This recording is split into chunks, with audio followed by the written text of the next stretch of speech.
이 말씀 안에는 놀라운 복음의 메시지가 있습니다, 여러분. 우리 공동체를 향하신 그런 하나님의 강렬한 복음이 이 안에서 얼마든지 발견된다고 저는 그렇게 믿어져요. 그래서 이 비유의 역할이 무엇인가, 이것들을 한번 핵심 메시지와 함께 정리하고 마치도록 하겠습니다. 비유의 역할이 무엇이냐, 이 비유를 통해 주님께서 말씀하시는 것이 무엇이냐, 굉장히 여러 가지가 있을 수 있는데요. 이것을 통해서 우리가 알 수 있는 것은 예수님께서 사역을 하시고 또 이 사역에 또 밑거름이 되었었던 이 세례 요한의 그 먼저 준비하는 그 사역, 그 모든 사역을 반대하는 반대자들이 많다 적다, 꽤 많았다는 이야기예요. 그리고 예수님이 비난받은 이유는 뭐예요? 피리를 불었는데 춤추지 않았고, 비가를 불렀는데 비가에 가슴 치지 않아. 예수님이 비난받으신 이유는 자기들이 원하는 대로 하지 않았던, 다시 말하면 그들의 생각대로 움직여주지 않았기 때문에. 여러분, 오늘날은 어떤가요, 여러분? 오늘날은 어떤가요? 바르지 못한 목사가 성도들을 향하여서 내 뜻에 따라주지 않는다고 생각을 하면서 그들을 비난합니다, 마음속으로. 또 성도들은 어떤가요? 이구동성으로 어느 순간인가는 목소리를 합쳐서 우리들의 뜻에 따라주지 않는 바른 목회자를 그렇게 비난하기 시작을 합니다. 그게 오늘날 교회의 현실이에요. 2000년 전이나 지금이나 달라진 게 하나도 없다고 생각합니다. 그대로, 이 비유는 오늘 현실에 그대로 적용이 됩니다. 우리 가정 안에는 어떤가요? 똑같아요. 내 생각대로 누군가가 신앙생활을 해주지 않는 것에 대해서 내가 엄청난 거부감 때문에 몸서리를 칩니다. 신앙생활을 하면 할수록 종교생활화 되어지면서 내 뜻대로 그렇게 움직여주지 않는 남편, 내 뜻대로 움직여주지 않는 아내와 자녀들을 향하여서 우리는 그런 생각을 가지게 됩니다. 왜 이게 맞는데 왜 내 생각대로 안 해주지? 라고 하면서 가슴을 치는 그런 세대를 살아가고, 세례 요한과 예수님의 대조가 나타나는데요. 세례 요한도 나오고, 세례 요한이 먼저 18절에 요한이 와서 먹지도 않고 마시지도 않고, 또 예수님께서 오셔서 드시기도 하고 마시기도 하고, 이렇게 대조를 이루었지만 이 모든 것들은 다 하나님 안에서 똑같이 가치로운 일들이다. 하나님을 향하여, 하나님을 위하여 메시아가 오실 그 길을 준비하면서 먹지 않고 마시지 않은 것도 귀한 모습이요, 주님께서 오셔서 하나님의 뜻을 이 땅에 이루시기 위하여 드시고 마시고 죄인들과 함께 어울리는 것도 귀한 사역이었다. 그러니 먹는 것이 중요하느냐, 먹지 않는 것이 중요하냐, 마시는 것이 중요하냐, 마시지 않는 것이 중요하냐, 그런 의미가 아니라 무엇을 위하여 하느냐. 그러니 고린도전서 10장 31절이 또 우리 다시 새겨지죠. 누구든지, 그러므로 누구든지 먹든지 마시든지 무엇을 하든지 다 하나님의 영광을 위하여 하라.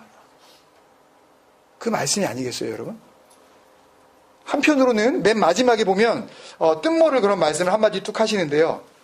19절 마지막에 보면 지혜는 그 행한 일로 인하여 옳다함을 얻느니라 라고 말씀을 하십니다. 이 영어에 보면, 영어 성경에 보면 But wisdom is proved right by her actions 라고 이렇게 돼 있어요. 그러니까 그녀들의 행동들에 의하여서 옳은 것이 증명되어진다. 근데 이것은요, 해석을 하려고 그러면 굉장히 어렵지만 그 당시에 속담이었답니다. 그러니까 지금도 우리가 쓰는 속담이나 그런 프로버브 이런 것들이 있듯이 이것도 하나의 그 당시 주님이 사시던 때에 농부들이 많이 그렇게 말하는 그런 속담이었대요. 그 뜻이 뭐냐면요, 반대자들이 아무리, 농부들이 하는 그 속담이었는데, 반대자들이 아무리 비난해도 지혜로운 자는 그 행동의 결과를 통해 자신이 지혜롭다는 것을 드러낸다. 다시 한번요. 반대하는 사람들이 아무리 뭐라고 말을 해도 저렇게 농사지면 안 된다. 저렇게 농사 지어가지고 농사가 되겠느냐. 뭐라고 아무리 말을 하더라도 지혜로운 농부는 그 열매를 통해서 자기가 지혜로웠는지 지혜롭지 않았는지 그것을 드러낸다. 다시 말하면 이 사람의 지혜가 정말 지혜인지 안 지혜인지, 그리고 이 사람이 정말 지혜로운 사람인지 지혜롭지 않은 사람인지 그걸 뭘로 평가하게 된다고요? 열매로. 할렐루야. 열매가, 좋은 열매가 나타나면 그 열매를 맺는 그 나무는 아름다운 나무, 악한 나무, 나쁜 나무. 좋은 나무죠. 좋은 나무는 좋은 열매를 맺는 거고, 나쁜 나무에서 좋은 열매를 맺을 방법이 없어요. 좋은 열매가 나오는 이유는 나무가 좋기 때문에 좋은 열매가 나오는 거죠. 그죠? 열매가 악한 이유는, 열매 악함 그 자체에 물론 문제가 있지만 그 열매가 나온 이유는 열매 자체에 문제가 있는 것이 아니라 나무가 나쁘기 때문에. 그 나무에, 그 열매가 어디에 붙어 있느냐. 그렇게 보면 예수님을 따르는 사람들도 적지 않았다. 열매를 기대할 수 있는. 주님께서 지혜는 그 행한 일로 인하여 옳다함을 얻느니라. 너희들이 아무리 그렇게 춤춰라 그랬을 때 춤추지 않고, 슬퍼해라 그랬을 때 슬퍼하지 않고, 그런 지금 그 사역을 지금 하고 있지만, 그렇더라도 누가 정말 지혜로운 자인지 그 열매를 통하여서 드러나게 될 것이다. 너희가 지혜로운 것인지, 아니면 주님의 뜻을 따르고 있는 자들이 정말 지혜로운 자들인지 그것을 알게 될 것이다. 마지막으로요, 비유의 핵심 메시지인데요, 주님께서 나는 하나님의 아들이고 세례 요한은 그저 일개의 사람이기 때문에 나하고 세례 요한의 사역은 동일시할 수 없을 만큼 그렇게 현격한 차이를 가지고 있는 것이다. 그러니까 very different.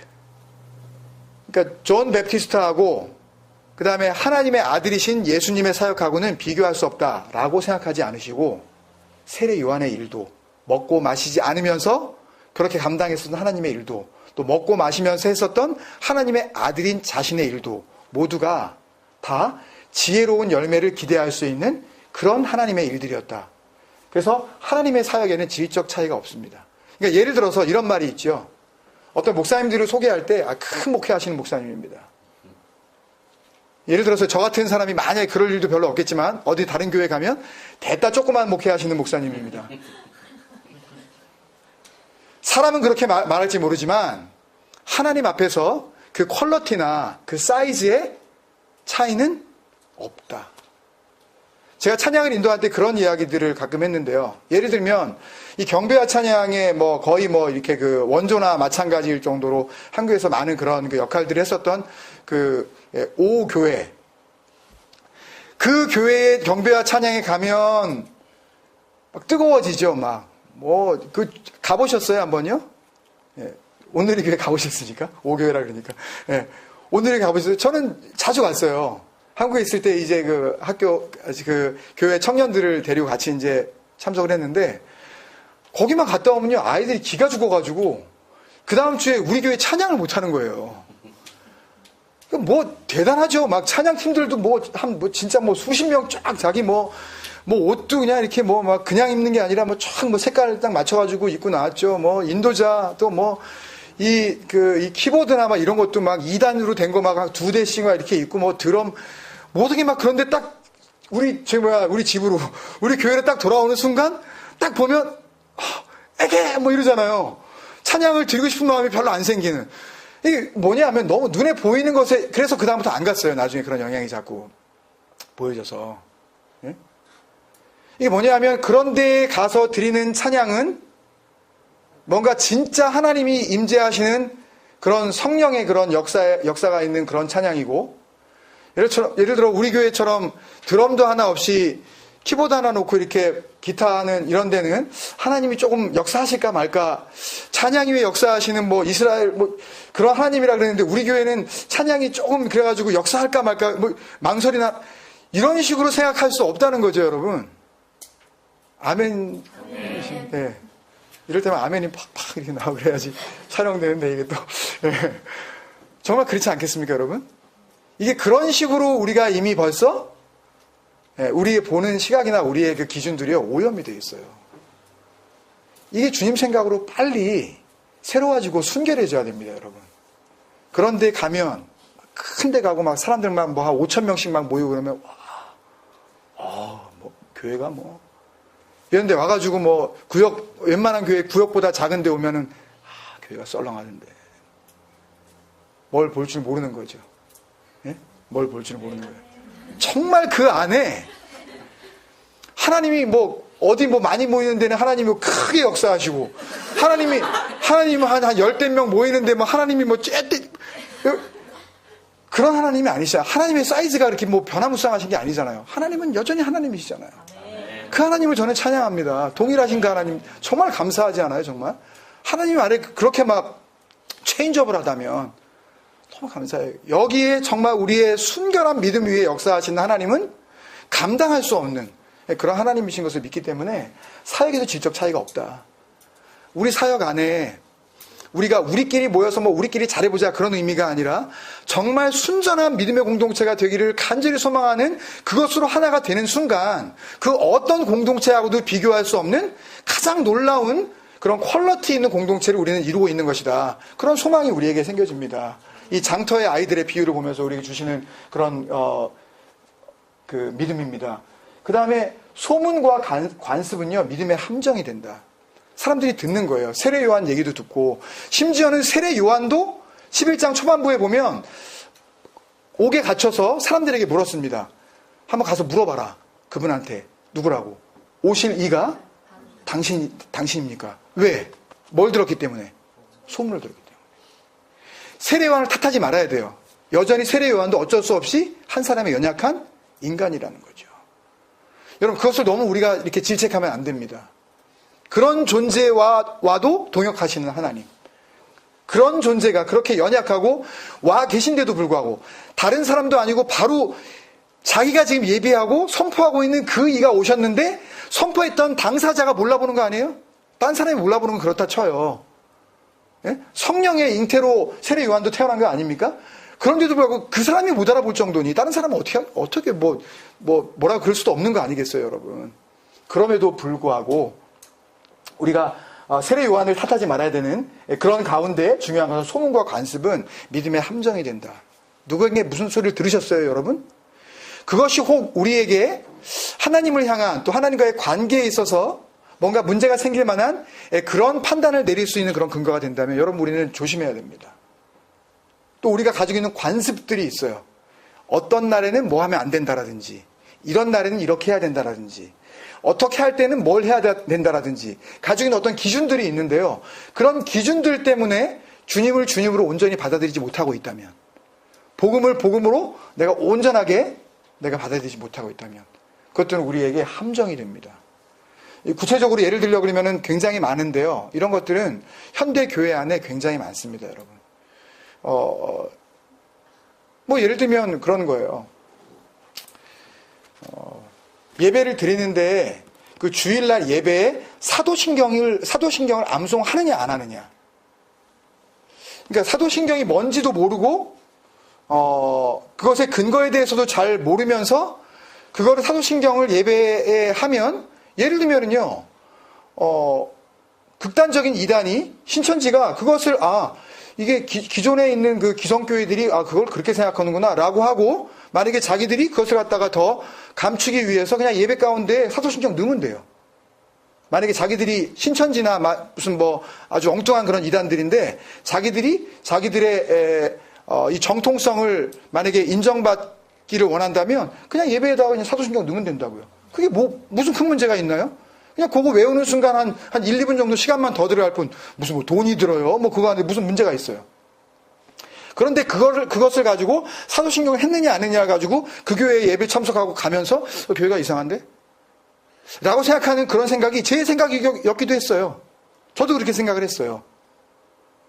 그렇게 배워왔으니까.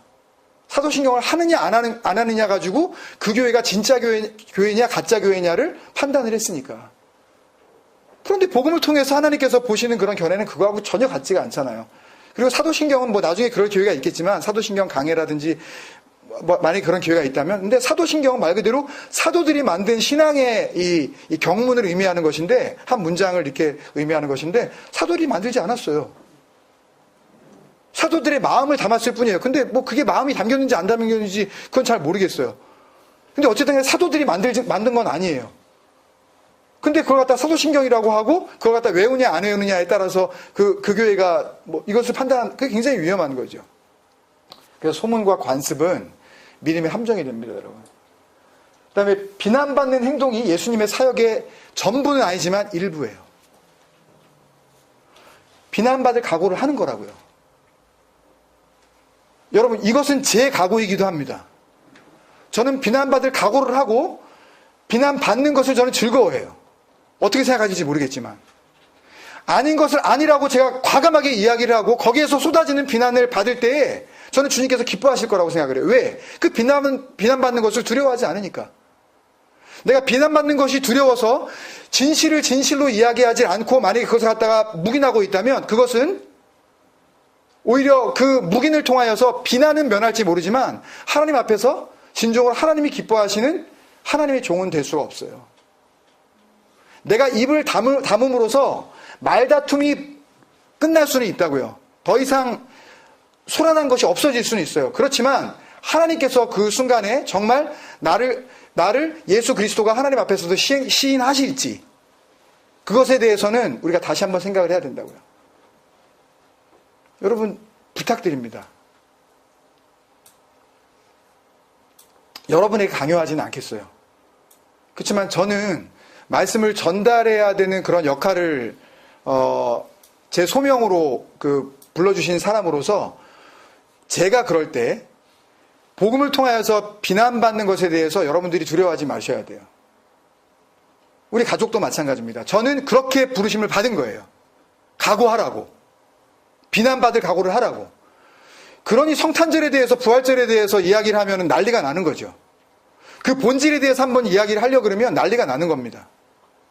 얼마 전에 어떤 일을 하다가 그 교회 오래 다녔던 어떤 호주 사람하고 이야기를 하다가 누가복음 15장 이야기를 갖다가 한 사람과 이야기하고 또 한 사람하고 이야기했는데 이 사람하고 약간 말다툼이 일어났어요. 우리가 이른 양이 돼야 된다는 이야기를 갖다가 짧은 영어로 간단히 설명을 했는데 이 사람은 그걸 받아들이지 못하고 나는 이른 양이 아니라는 거예요. 나는 더 이상 이른 양일 수도 없는 거고 이른 양들은 적이 있다는 거예요.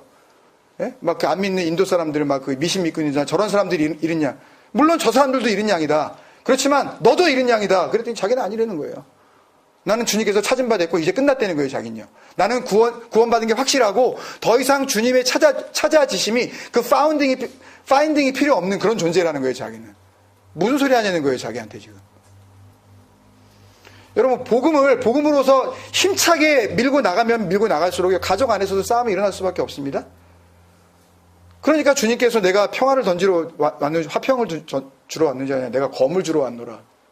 그게 이런 복음의 의미를 제대로 파악하지 못하면 와 주님께서 가정의 불화를 조장하시네? 라고 그렇게 생각할 수 있는 거예요. 그렇지만 복음이라는 그 어떤 것으로도 양보할 수 없는 그 생명 같은 이 말씀을 우리가 붙잡기 시작을 하면은요 눈에 베이는 게 없습니다, 여러분. 그때부터는요. 그때는 정말 아내고 자녀고 보이지 않아요. 살려내느냐 아니면 끊어지느냐 이 두 가지 길밖에 없는 것입니다. 타협이라고는 있을 수가 없어요. 지혜는 필요하겠죠, 우리에게. 그래서 마지막으로 누가 하나님의 참된 종인가? 누가 하나님의 참된 종이겠습니까, 여러분? 사람들이 피리를 분다고 춤을 춰야 된다는 그 순간에 사람들의 장단에 춤을 추지 않는 사람. 이때는 울 때라고 그러면서 그 경건에 강요를 할 때에 내라고 뭐 드리라고 이렇게 할 때에 그렇게 하면 되는 줄 알고 그 강요에 그냥 드림으로써 자기는 하나님 앞에 축복을 받을 수 있을 거라고 착각하는 그런 모든 행위들. 이런 것들을 통하여서 하나님을 오히려 욕보이는 거예요. 만홀히 여기는다는 그런 의미 있죠. 하나님을 거짓말쟁이로 만드는 거예요. 마지막으로 그런 설명을 드리고 마치겠습니다, 여러분. 예를 들면 이런 거예요. 교회를 성전 건축이라고 하고 모든 교회들이 그렇게 교회들을 건축을 합니다. 설명이 길어지니까 간단하게 말씀드리면 성전 건축을 하는데 거기다가 헌금을 갖다 내면 하나님께서 어떻게 축복하지 않으시겠냐 라고 만약에 설교를 했고 그 설교에 대해서 내가 반응을 하면서 내가 이 설교에 반응하면서 내가 순종하자라고 갖다 내는 그 행위 자체도 모르고 한다 할지라도 그것은 하나님 앞에 엄청난 죄가 된다는 이야기예요, 여러분. 그것을 통해서 하나님께서 영광을 받으시는 것이 아니라 하나님께서 말씀을 통하여서 분명히 교회 가운데에 주신 분명한 메시지가 있는데도 불구하고 그것을 사람들이 강요하는 것에 그냥 강요를 받아서 그 말을 그대로 듣고 사람의 장단에 맞춰서 그렇게 따라주는 그런 모든 행위들은 주님 앞에서 하나님의 영광을 가리는 그런 행동들이라는 말씀입니다, 여러분. 절대 오해하지 말아야 해요. 목사가 하라는 대로 했다 그래서 그것이 다 하나님께 영광을 돌려드릴 수 있는 것이 아닙니다.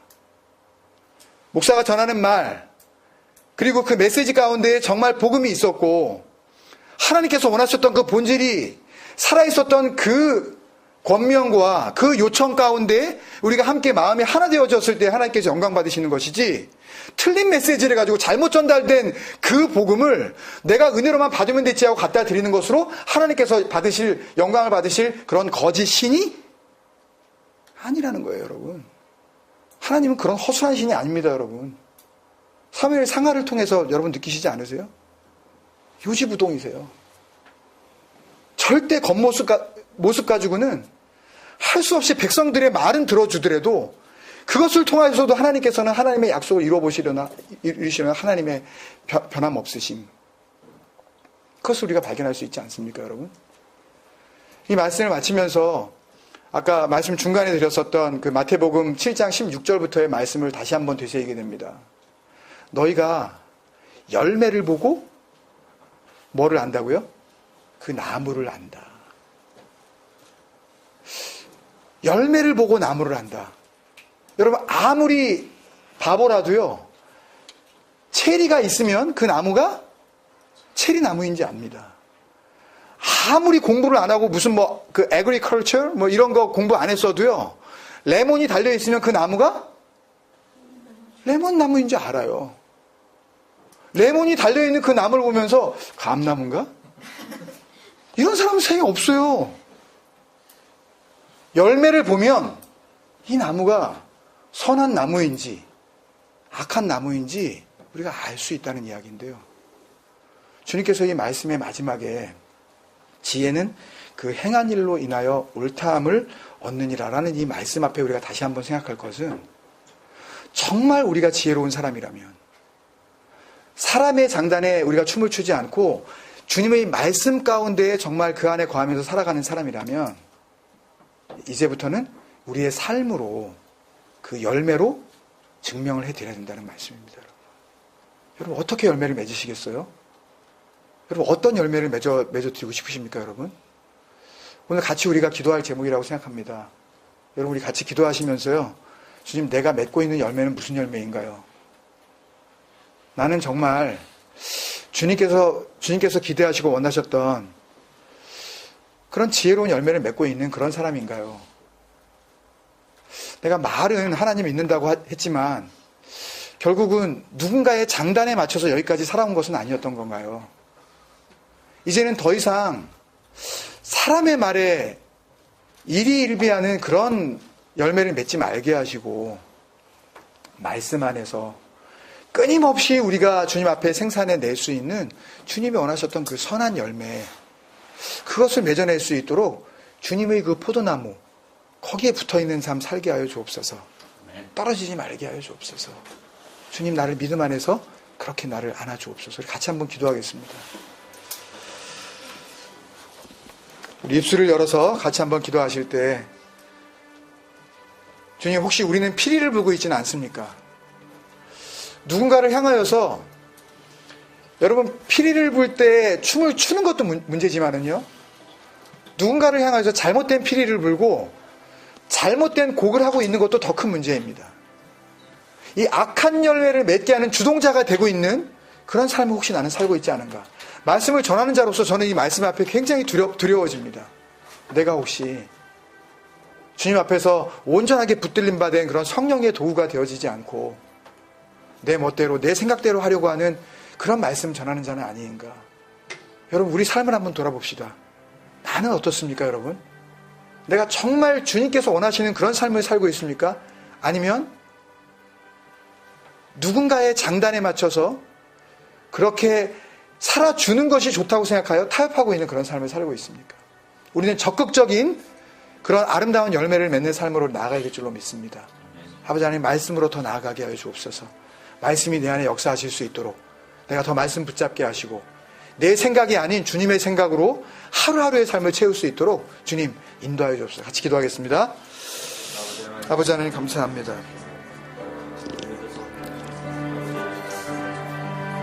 이 세대를 두고 비유하신 주님, 아이들이 장터에 앉아 동물을 불러 너희를 향하여 피리를 불어 너희가 춤추지 않고 슬피로 너희가 가슴을 치지 아니하였다.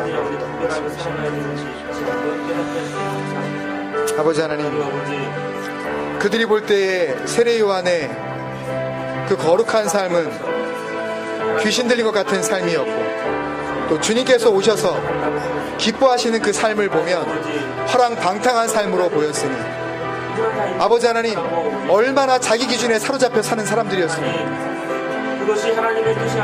하나님을 믿는다고 하지만 아버지, 그 마음속에는 온통 자기의 생각으로 똘똘 뭉쳐져 있는 그런 교만한 삶, 모든 그런 상황들을 자기가 주인이 되어서 판단하는 그런 삶이 하나님 앞에서 얼마나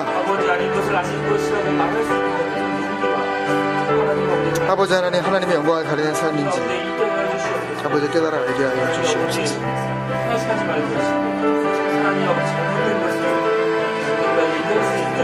아버지 하나님, 한없이 사랑하게 하여 주시옵소서.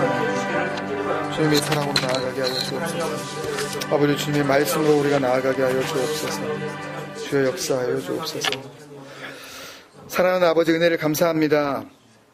오늘 장터에서 소꿉놀이를 하고 있는 아이들을 비유로 말씀하시며 당대의 사람들에게 주의 말씀을 전하셨고, 또 수많은 세월이 흘러 다시 말씀을 우리 손에 쥐어주시면서 주님께서 살아있는 음성으로 우리에게 들려주신 그런 귀한 밤인 줄로 믿습니다.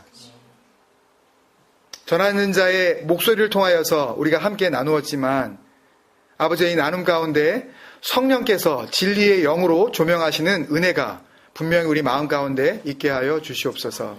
그래서 사람의 소리는 다 지워주시옵시고 그리스도의 영, 그 살아있는 하나님의 말씀만이 우리 가슴 깊이 새겨지게 주님 인도하여 주시옵소서.